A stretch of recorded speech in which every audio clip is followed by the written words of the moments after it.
Good afternoon. My name is Christy Matheson, and I'll be your moderator for today's press briefing. Before we begin, I'd like to introduce the Premier of Nova Scotia, Stephen McNeil, and Nova Scotia's Chief Medical Officer of Health, Dr. Robert Strang. Go ahead, Premier. Thank you, Christy, and good afternoon, everyone. We've had a couple of good weeks in this province with a streak of no new cases.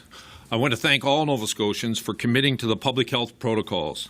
It's because of your effort and your willingness to wear a mask, keep your distance, and follow proper hand hygiene that we have managed to flatten the curve. Today, though, we are reporting one new case of COVID-19.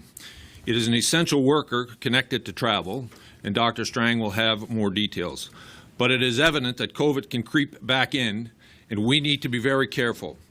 That is why we doubled down on a rigorous testing strategy for post-secondary students coming into our province from outside of the bubble, and I am proud to say that strategy worked.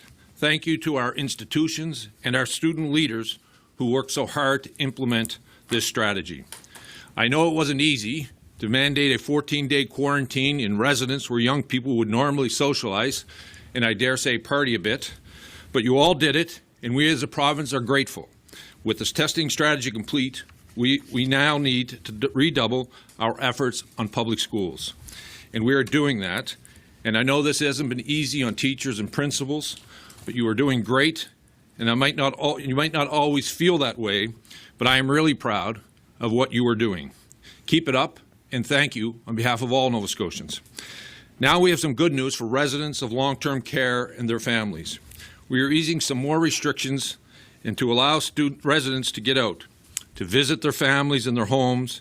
It's a freedom that you enjoyed prior to COVID-19, and it's not something that we enjoyed taking from you, but we are happy to give it back.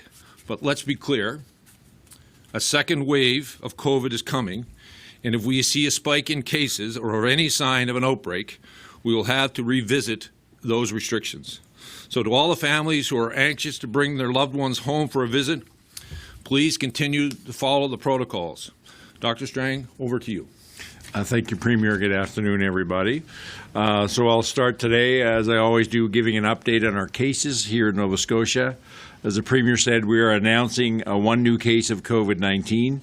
This is an individual in the Nova Scotia Health Authority Western Zone, and the individual has recently traveled outside of Canada. This case is under active investigation still by Public Health, but it certainly appears that this individual had very few close contacts, which is good news. So to date, we've had 1,087 cases of COVID-19 in total. 88,459 Nova Scotians have been tested with negative results, and we've had 65 deaths, unfortunately. And testing continues, and yesterday the Nova Scotia Health Authority's lab completed 681 tests. Over the past number of weeks, we've had nearly 4,000 students who entered Nova Scotia from outside Atlantic Canada to attend one of our universities or Nova Scotia Community College. They arrived in the province with their self-isolation plans, and 89% have now completed that self-isolation. More than 94% of them complied with the daily digital check-in. And we have also in total done 8,826 tests of these over 4,000 students. We tested students up to 3 times. And as we explained at the start of this, the reason we did this was we're bringing in a large number of students within a short period of time and putting these 3 measures of having to have an isolation plan with daily digital check-in supports from universities and communities and the testing were what we felt was necessary to allow to bring this large number of students in and keep them, their university campuses and their community safe. And it's worked. We're now in the place where our universities are opening up classes, some of them virtually, some of them in person, and we have had really no increase in COVID-19. In fact, with our testing, we had 1 true positive, and we had 3 that we were treating as a positive out of an abundance of caution. As you remember me talking about, some cases can be what we call indeterminate, but we had the ones that we thought could be a new case. We treated them like a new case, even though we weren't sure, erred on the side of caution. So 1 true and 3 probable cases out of over 4,000 students who were testing. And the fact that we were doing the testing, and the ones who tested positive had further isolation and restriction of their social activities. So I certainly consider that our approach to the universities has been a significant success. And I want to thank the universities and the Nova Scotia community colleges, the administrators for their efforts in all the planning that went on to the safe return to school. I want to thank the communities that supported the students, and most importantly, I want to thank the students for understanding the importance that we were welcoming them into our communities, but they needed to take the safe community seriously, and they have. And because of that, we now have, as I said, classes are underway at all our universities. We now have, there's a few students still coming in. Any of them arriving now from outside Atlantic Canada will still need to comply with the 14-day isolation period, just like anybody else coming in from outside of the Atlantic bubble. So to finish the testing on students who have recently arrived, we're going to continue with the on-campus testing sites until October 5th, and then they will be closed down. But please be reassured that working with the Nova Scotia Health Authority, there's still very ready access to testing throughout the school year if any students become symptomatic. But we're going to be shifting our emphasis now and the resources around the university testing back into our 26 primary assessment centers that are spread around the province. I want to clarify a few points about self-isolation requirements that keep coming up. So if you live with somebody who has been told they need to self-isolate because they've screened in and are waiting for test results, it's important to understand that person who's waiting for their test result has to isolate, but anybody else in that household does not need to isolate. They can still go about their activities, go shopping, go to work, go to school, etc. We keep hearing lots of stories about people saying, well, now my child is home waiting for the test result, I can't go to work. That's not true. The individual that's been screened in and is waiting for a test appointment or for a test result has to stay isolated at home as much as possible. And I recognize that with young children that can be very challenging, but that's why we say as much as possible. Do your very best within a household to keep that individual waiting for their test or their test result, but knowing that they need to be supported and have care provided to them as well. But other people in the home, including the parents or caregivers, do not need to isolate themselves. Of course, everybody should, in that whole household, we want to be monitoring for symptoms, and if any of them become unwell, then they need to then do the 811 online assessment, or calling 811 if they can't do the online assessment, and then take direction from 811. But again, if you're in the same household as somebody who's waiting for a test or a test result, you do not yourself have to isolate. And I emphasize that point because we're getting huge numbers of questions on that, and there's a lot of misunderstanding out there from individuals and some employers even around this. It's just that at this point in time, our epidemiology doesn't support the need for the entire household to self-isolate. But if necessary, we would adjust this if the epidemiology warrants it. So let me move on about the arts and sports gathering limit that was announced on Friday. So as you recall, on Friday we announced that there was a planned increase to the allowable numbers for participants in sports, performing arts, and organized physical activity like open swims and skates. Effective October 1st, up to 50 people can gather for these activities without the need for physical distancing. This change to the order allows for rehearsals and performances to resume for arts, music, and theater, again with a maximum of 50 participants. And included in that 50 are performers along with any directors or other support people required to be backstage or within the performance space. There are some exclusions for higher risk activities. So in particular, singing in groups or playing brass and wind instruments It's because given what we know about and what we're learning about how COVID-19 is transmitted, it's important that these specific activities continue to be done maintaining the minimum of the 2-meter, 6-foot distance. So again, singing in groups and playing brass and wind instruments are not included in this overall number of up to 50 that doesn't have to worry about physical distancing. Those specific activities can happen, although we're recommending that people be very careful about large numbers of people in a choir, for instance, singing together. But if it does happen, they need to maintain the physical distancing.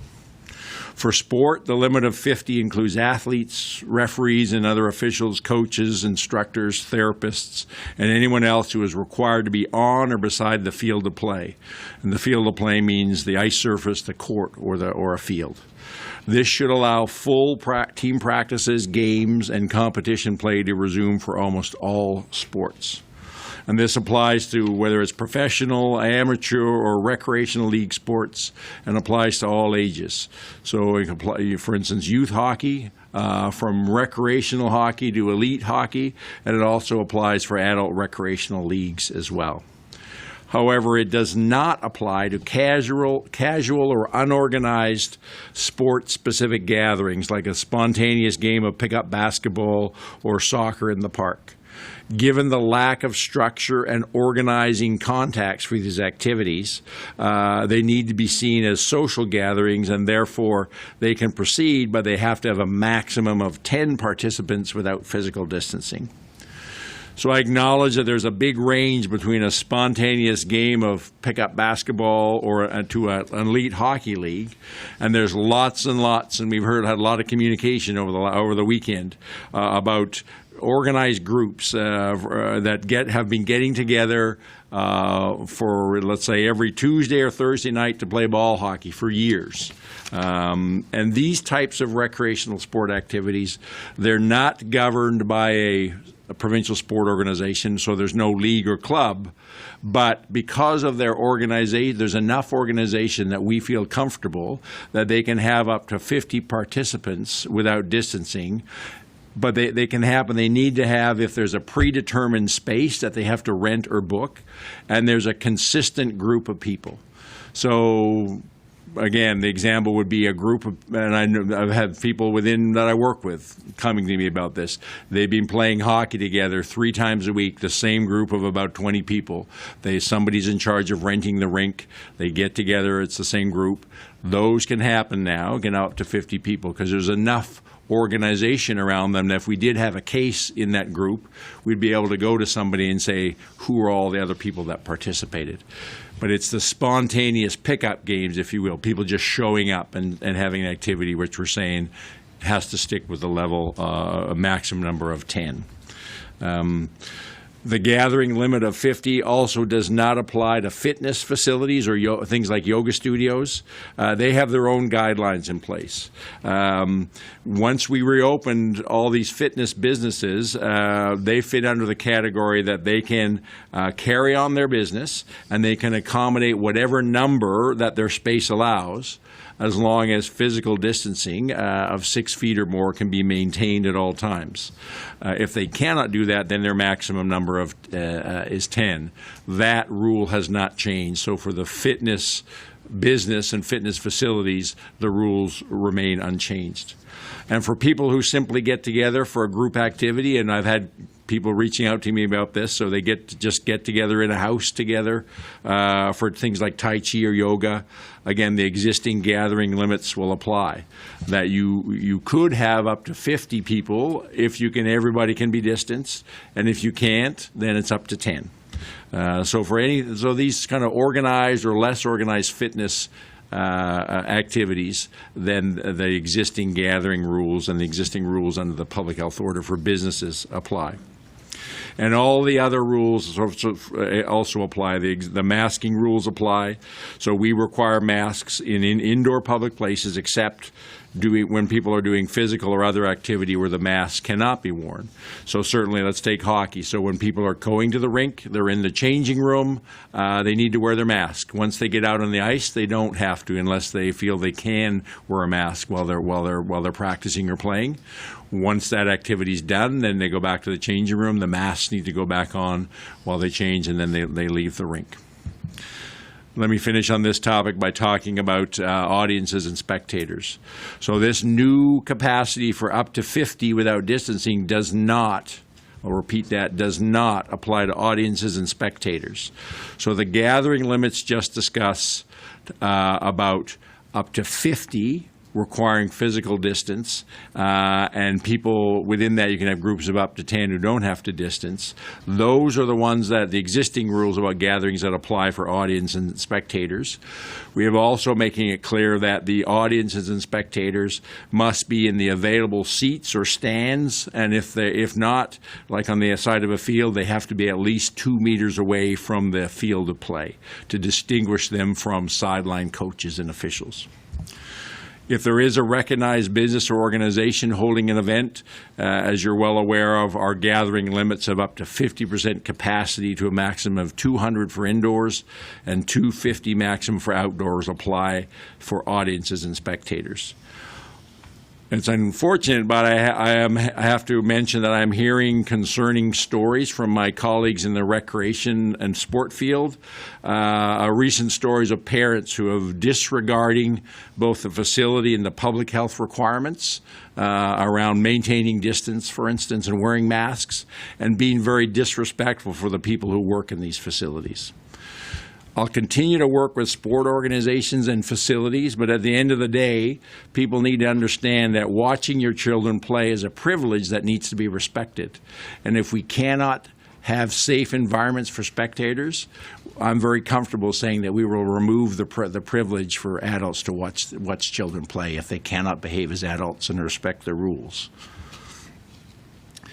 Different facilities do have different capacity limits, and therefore different rules apply. So as the October 1st comes closer, I urge people and families to contact the facility which you're expecting your child or you to play in, so you're well aware of what the capacity limits and the specific rules around spectators are for that specific facility. Let me move on to long-term care and community access, as the Premier mentioned. So as the Premier said, we are announcing further loosening of restrictions in long-term care. We know that some residents and families have been wanting to connect in ways that they could before the pandemic.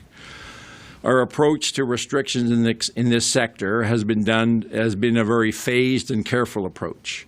We heard yesterday around the high risk that long-term care facilities are. And the vulnerable residents in those facilities, and we have to remain very cautious and careful, protecting those most vulnerable in our communities. But we've been watching the epidemiology carefully and making decisions incrementally to relax the restrictions in those facilities, and then allowing time for facilities and families to adapt. So beginning as early as September 28th, residents can now enjoy off-site day visits with family. This means that they can leave their long-term care home for a social visit, say, for instance, for a Thanksgiving dinner with family members. These off-site visits must be prearranged with the facility, who will maintain a record of these trips. And we are working to develop comprehensive guidance for families of what they need to do to follow during these visits to keep their loved one as safe as possible when they're having these family interactions. And all that information that's very detailed information, will be available for families through facilities. And as I said, like all the previous changes, the individual facilities will now start to work to implement these, considering their own unique situations and their own residents. And the timing of this may vary somewhat. That's why we're saying as early as September 28th, but for some facilities it may take a little longer. And I want to reflect, or end by reflecting that in Atlantic Canada, we remain in a very fortunate position as we still have little to no local COVID transmission. As we're seeing COVID increase in Europe, in the USA, and in other parts of Canada, I want to remind all of us, that the way we continue to keep our fortunate position is three key areas. Continuing with appropriate measures for people coming into Nova Scotia from outside of Atlantic Canada, having a very careful, cautious approach there. We need to continue, have the health system focusing on testing and in case and contact follow-up. And thirdly, all Nova Scotians need to continue to care for each other and build safe communities by continuing to practice the personal preventive measures and following the requirements on gathering limits, wearing masks, and social groups. Again, it's by doing all these things that keep us safe, but more importantly, keep those around us safe. Many of us may feel that we're not ourselves vulnerable, at high risk for COVID, but anybody is at some risk. But we have to understand that individuals around us and our schools around us, our long-term care facilities around us, they're only as safe as we allow them to be safe. So it's our collective responsibility.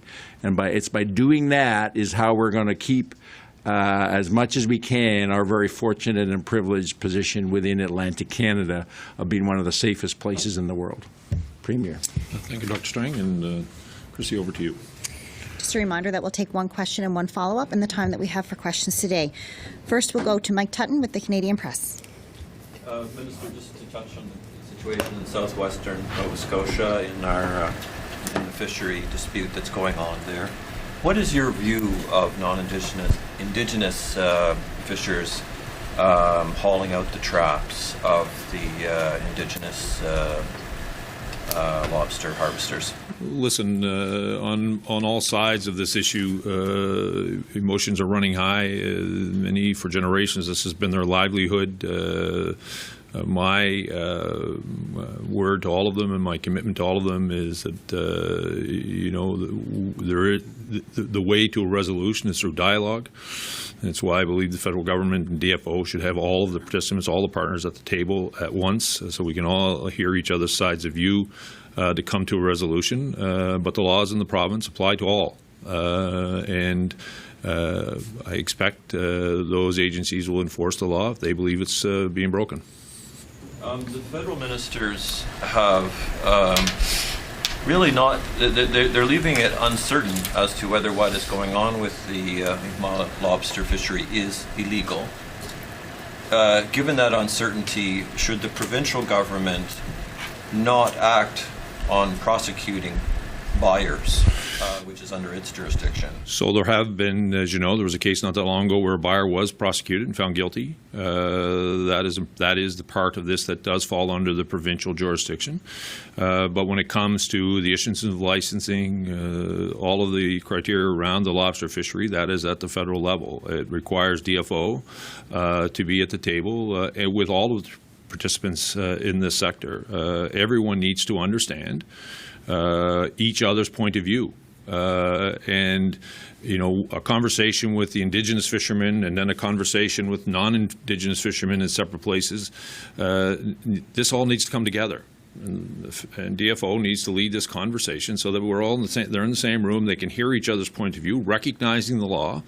What does a moderate livelihood mean? Having that conversation with everyone in the room so we can come to what is a solution that provides the stability around this sector and sustainability. I mean, ultimately, that's what we're talking about.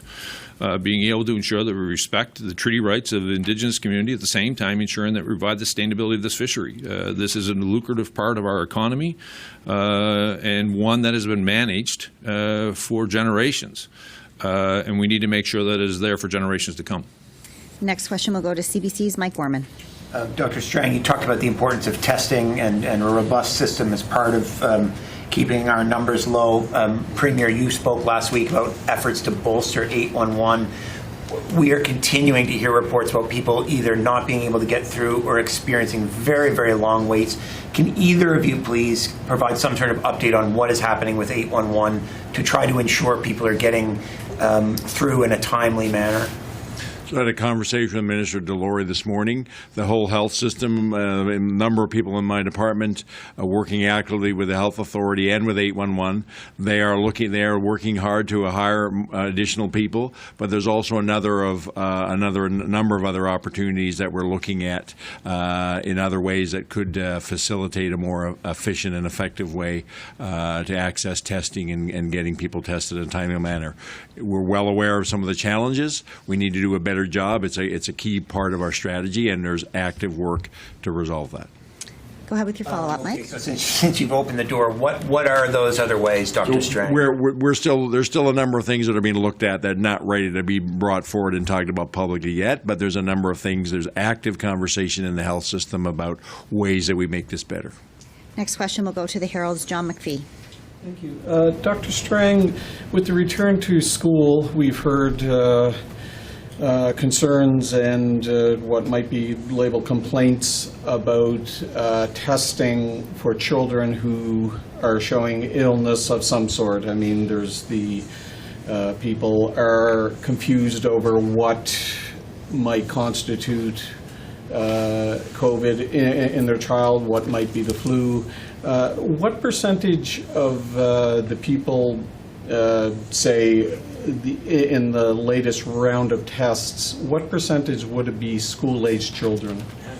So I don't have those numbers in front of me. Certainly, anecdotally, as we decrease the numbers of students we're testing, our numbers have remained high. A lot of those, anecdotally, are going to be children. I don't have an exact number on me on that. But I will comment also that we're not asking people to try to determine themselves whether they're COVID symptoms. The simple message for people is if somebody becomes unwell, whether they're a child or an adult, if they become unwell, they should isolate, go home or stay at home, and then do the 811 online assessment. And that we've modified those screening tools as we announced recently. We've a smaller number of symptoms, but we're comfortable that that's still a very low threshold.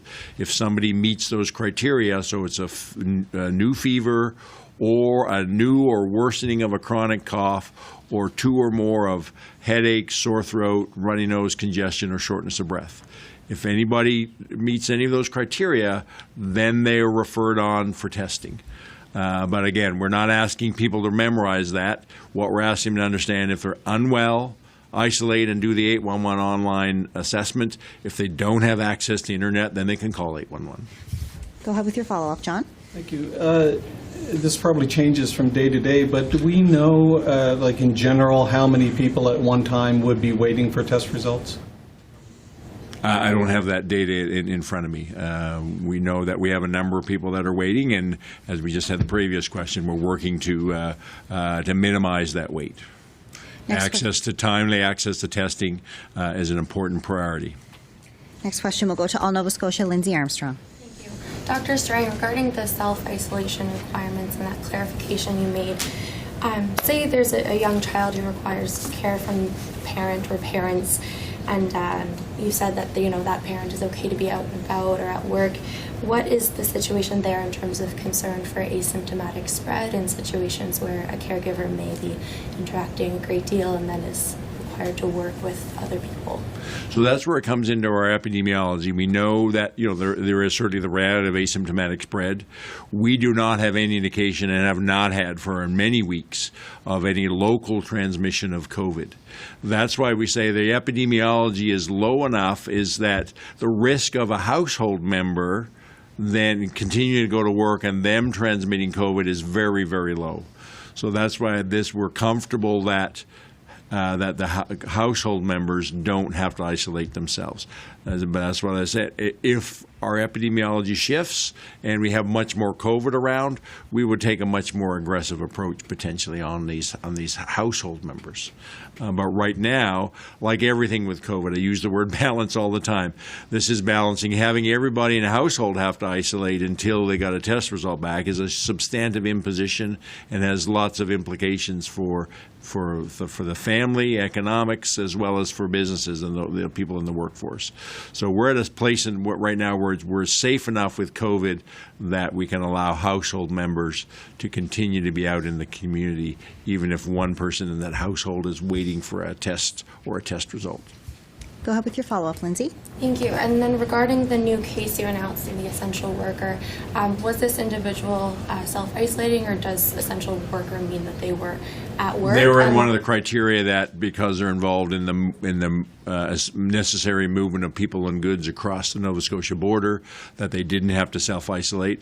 But as I said, we're continuing to follow up. But everything we know so far is there's a very small number of close contacts involved in this case, which is good news. Next question will go to Global's Aya Al-Hakim. Aya, are you there? Yeah, hi. I have a question in regards to flu shots. Is there a plan or new measures that are going to be put in place to help clinics meet the demand for flu shots while having to follow pandemic precautions? So we have communicated already and continue to communicate both to pharmacists and our primary care physicians who every year give a flu vaccine, as well as a small percentage is actually given by public health, that everybody's going to have to run their flu clinics differently. It won't be large mass clinics. It's going to have to be run on individual appointments, so you can run a clinic and maintain the necessary registration and social distancing that's required as you do the vaccination. So, hearing that the pharmacies are already gearing up for this, as our family physicians. So I'm confident that we'll continue to be able to offer a flu vaccine. We're certainly hoping we'll have more Nova Scotians than ever get a flu vaccine, but we can do this, still deliver flu vaccine in these different settings while maintaining COVID safe precautions while we do that. It's really all about keeping people apart from each other, not having long lineups, large groups of people sitting together while we get them through the immunization process. Aya, go ahead with your follow-up. Is the province looking to set up a vaccination center or anything of the sort to meet with the demand? As I said, we have more vaccine than we've ever had. We are comfortable that between our primary care providers and our pharmacists, that we have plenty of opportunity across the province for individuals looking to get a flu vaccine. They're all well aware of that. There's the potential for a significant increase in demand, and they're preparing to respond to that. Next question will go to the Halifax Examiner's Tim Biscay. Hi, Dr. Strang. This is all very heartening, the low numbers and the long period of time we're going without new positive cases until today, and that seems to be somewhat limited infection possibility. I wonder if as you look back, Nova Scotia early on adopted the travel restrictions. And it's been very successful. I'm reading literature elsewhere that is urging other locations to impose similar type restrictions, especially in the States. And those places that have them have lower numbers. I'm not suggesting that the other things should be downplayed, but I wonder if you have a new view on it. Do the restrictions reach to a higher level of urgency for you? No, I think they play, as I said, there's three key main areas: restrictions, testing, and follow-up capacity, and then everybody in Nova Scotia, being COVID safe. It's those three together. So we always have had a view that we need the appropriate level of controls at the border. I'm not saying the border shut down, but we are careful about who gets in and then what actions they have to take, especially within the first 14 days when they're here. So that's an ongoing discussion that we have with certainly my colleagues in the other Atlantic provinces. It's a topic of national conversation, but certainly we need to. I think it is one of the things that has allowed Atlantic Canada to stand out. That we have had a measure of control over our borders that other provinces haven't had. But other provinces don't have the same capacity or the same, I guess, geography that allows them to have those kind of measures. It's much easier for us to talk about controlling our single airport and our land border and a couple of ferries, as opposed to if you look at Ontario with a large land border and multiple large airports, etc. So we're in a fortunate position, but border restrictions have to be part of our ongoing COVID approach. Tim, go ahead with your follow-up. Yeah, on the 50-person limit, especially in regards to sports, as I understand it, what you just said, groups of 50 in, I guess, what we call beer leagues of hockey, who regularly meet somewhere and they aren't an official league or whatever. They're just guys who do this all the time. They can have up to 50, but pickup sports can't. Now, my question is, I'm sure it's not the intent, but is there not a sort of inherent systemic racism element to that, where the white guys who play hockey can keep doing it, but the young kids in communities of color can't have, which is central to their identity and communities, can't have pickup basketball games? So this isn't about color. I mean, there are lots of people, I just use hockey as an example. There are lots of people who book a gym once a week and play basketball. They can do that. They can have up to 50 doing that. What we're focusing on is the very spontaneous, just people just getting together to do something with no organization, no structure. That's, when we looked at it, that's the equivalent of a social activity that we have to apply the rule of 10 to that. It's got nothing to do with race or skin color. Next question will go to Kyle Shaw with the Coast. Hi, thanks. Let's see. On the province's main COVID website, last week there was some reorganization of the main buttons for people to click to access important information. The button dedicated to reopening Nova Scotia was removed from the homepage, and a new button called How to Self-Isolate was added. So to me, that looks like a realization. The cases in the rest of Canada are fast increasing. We're not going to be able to drop the quarantine restriction anytime soon. We need to double down on making sure people know how to quarantine. This is my reading. Is that actually why the buttons were rearranged? So I wasn't involved directly in what exactly communications did. That restructuring has been underway for a period of time. What happened last week was essentially we clarified for rotational workers, and we wanted to make it very clear for rotational workers as we changed the rules for them, allowing them to have a modified isolation. So we wanted to be very clear that people who were looking for information about how to isolate could easily find that on our website. I wouldn't read too much into the change. If things change around the isolation and our restrictions around having to isolate coming into this province, Dr. Strang and I will do what we've been doing now for the last 6 months. We'll communicate directly with Nova Scotians about any change. Go ahead with your follow-up, Kyle. Thanks. Gotcha on that one, guys. About the second wave, is this increase in cases that we're seeing in the rest of Canada what you technically call a second wave, or is that really a surge from the first wave never quite dying out? And is Nova Scotia safe from a major second wave as long as we keep our travel restrictions and quarantine in place? So I think we have to distinguish when scientifically when people talk about a second wave, that's really a recurrence that's due mostly to the inherent nature of the virus. Some viruses have a very seasonal nature to them. It looks more and more that COVID doesn't have so much of a seasonal nature. I call it a resurgence. What we're seeing in Canada is we had a first wave and then a lull, and what we're seeing is a resurgence that is mostly due to human activities. We've made choices about reopening necessarily, but we're also seeing lots and lots of non-compliance and complacency with COVID-safe approaches and precautions. So it's the human activities and the human choices which are leading to this resurgence, which is very different from a second wave, which is an inherently due to the nature of the virus itself.